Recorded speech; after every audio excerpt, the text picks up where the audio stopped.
नमस्ते। आज जो today the prayer that we are going to read today is a wonderful prayer. It is an invocation of peace. So we have heard many invocations of peace. They are there in the Upanishads, the famous Shanti mantras, and some of these invocations where we invoke the divine peace for everything in creation. Sarve bhavantu sukhina, sarve santu niramaya, etc., etc. And in fact, no invocation is considered complete in India without invoking peace, because peace is the basis of all things. Sri Aurobindo speaks, when he speaks about the foundation of yoga, he speaks of calm, peace, equanimity. These are the foundations. And without these, if we have spiritual experiences, he describes it even in Life Divine at great length. Without these foundations, if we have these experiences, they may unsettle us. So peace, calm, equanimity are the very foundations of yoga, the very first practice. People often ask, oh, how should we practice this yoga? Should I keep awake whole night calling the divine? No, first the foundations must be built. Because if we do something forcefully, forcibly, and mother says that, all experiences must come spontaneously. She says this in reference to Kundalini. So people try special processes. By the power of will, they want to pull it up, and all kinds of practices they do to awaken the Kundalini. Mother says it should not be done like that, because when you do that, first of all, 99% you are likely to actually pull the vital force.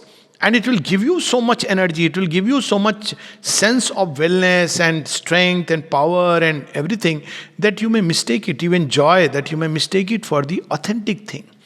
But the authentic thing does not come down by these processes. It comes when we have given ourselves completely. Then only it chooses na yamatma, na balhine, na medha, na bahunashtuten. So if we don't have strength to bear it, we cannot receive it. Yamaveshe vranute tene labhyastashe atma vibranute tanusam. When the self chooses to reveal itself by its own grace, then it reveals. So first thing required is not to get into those things, but simply to practice peace. And she has given a wonderful way. Call peace. She says at one point, call it like an idiot. Wherever you may be going, in whatever language, peace, peace, peace, peace, shanti, shanti, shanti, shanti. And a time comes when peace comes. And once the channel is open, then whenever we want, peace will come. But supposing we have never done it, and suddenly one day we want to call peace, say we are not well, and we have suddenly remember, oh, mother has said during that time you should be peaceful, then it's probably, too late to do that. So we must do it all the time, have a solid foundation of peace and equanimity which nothing can shake. So this is a peace invocation where she is calling peace, but not only in oneself, but in whole creation. So wonderful, vast, universal peace. March 10th, 1914. She is already on the ship, which is sailing towards India. March 10th, 1914.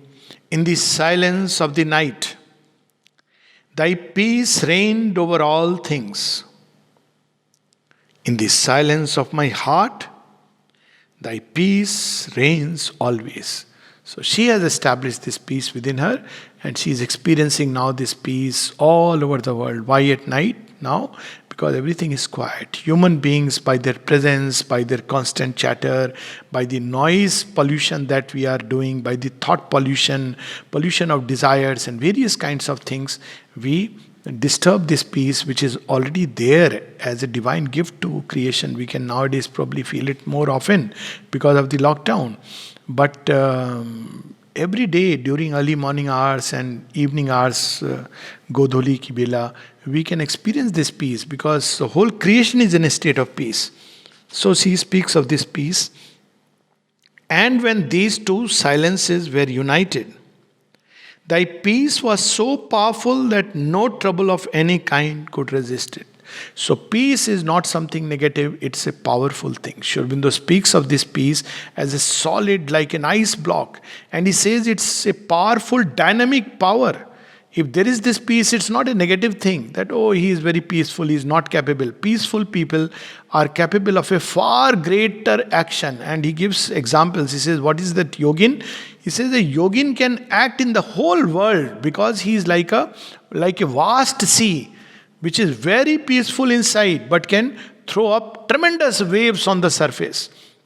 So, such is the action of the yogin, because when there is a foundation of peace, the action is also equally powerful. I then thought of all those who were watching over the ship to safeguard and protect our route. And in gratitude, I willed that thy peace should be born and live in their hearts. So, in today's context, we can say that there are a number of people, whether it be the sweepers, whether it be the police people, whether it be the doctors, nurses, everyday attendants, grocery store, all these people who are really keeping the place running in times of an epidemic. We can pray for them. They are watching over life. People on the borders, they are watching over us. If they were to sleep, there would be so much. So instead of just being happy with our own peace, we can pray, invoke the divine peace for all of them.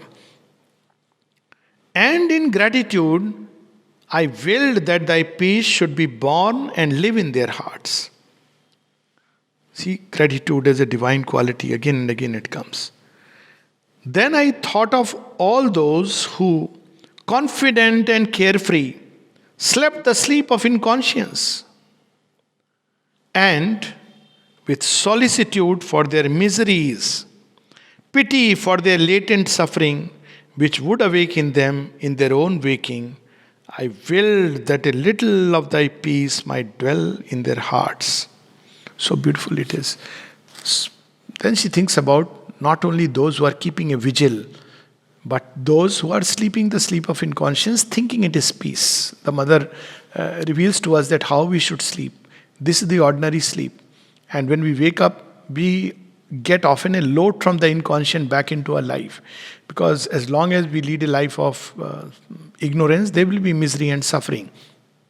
So she feels pity over all those who are sleeping, thinking that this is peace. And she prays that let something of thy true peace enter into their hearts, so that when they wake up, the suffering which will pursue them, they find it a little more bearable. I will that a little of thy peace might dwell in their hearts and bring to birth in them the life of the Spirit, the light which dispels ignorance. So, this is the axiomatic spiritual truth. Wherever there is ignorance, there will be pain and suffering. I then thought of all the dwellers of this vast sea. So, not only peace for human beings, but of the sea, all the creatures, visible and invisible, and I willed that over them might be extended thy peace. So she is willing now for all the creatures. Such a beautiful state to go to sleep in. I thought next of those whom we had left far away and whose affection is with us. And with a great tenderness I willed for them thy conscious and lasting peace, the plenitude of thy peace proportioned to their capacity to receive it. So next she prays for all those who are left behind. She is not flowing with their suffering now. She has already felt their suffering and she has dived into the oneness and teaches us how we should go into that state of oneness. But they do not know it. So she is praying that peace be in their heart. And they should be able to receive it, because even when the divine powers are there, if we don't have a receptivity, because we are so full of inner noise, we cannot hear the divine voice. That's why somebody has said very beautifully and succinctly, prayer is when we talk to the divine. Meditation is when we hear him, provided there is inner peace. I will for them thy conscious and lasting peace, the plenitude of thy peace proportioned to their capacity to receive it. Then I thought of all those to whom we are going, who are restless with childish preoccupations and fight for mean competitions of interest in ignorance and egoism. She is showing us simultaneously the causes of our suffering: ignorance, ambitions, fighting for petty things. In fact, living for petty things. Most of us human live for only small gains, either for food, foodies, or for having a big house, for car, improving upon that, for degrees, for name, fame, all these things which are going to be washed away one day by a gentle, even the gentlest of creatures, the tiniest of creature can finish it in a moment. And yet, in spite of seeing all this, we continue to live our lives only for these things. So she prays for this also peace, and ardently, in a great aspiration, for them I asked for the plenary light of thy peace. So she is praying for them, the light that is there within peace, inherent within peace. When we are in a state of peace, light springs from within. Because there is no more restlessness, turbulence. It's like some people give the example of a lake. When it is rippling, when it is restless, when there are a lot of waves in it, we cannot see the reflection of the moon. But when the lake is quiet, calm, placid, then the reflection of the moon is there, and we can see right up to the bottom in a clear day, if the lake is clear. So the quietude of the lake is the quiet mind, and the mud and all not to be there is the state of inner purity. Not to carry all these countless desires and things that make us restless. So when we are in a state of peace, light automatically springs from within. Peace and stillness.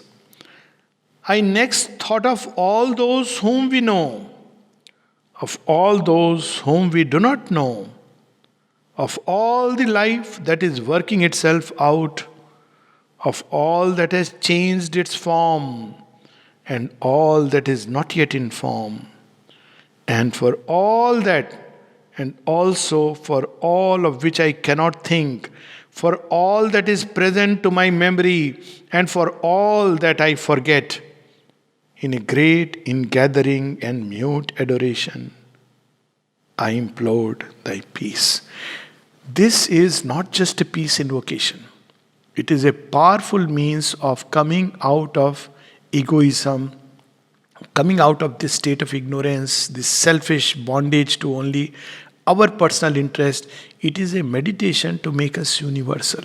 So it is not just peace, we can say it's a meditation for universal peace, and by the power of peace to illumine our consciousness and of all others, because when we have goodwill for others, for the whole creation, it automatically means we are included in it. She speaks of this when she explains one of the verses of the conjugate verses of the Dhammapad, that when we have goodwill for everyone, it obviously helps us also because we are part of that everyone.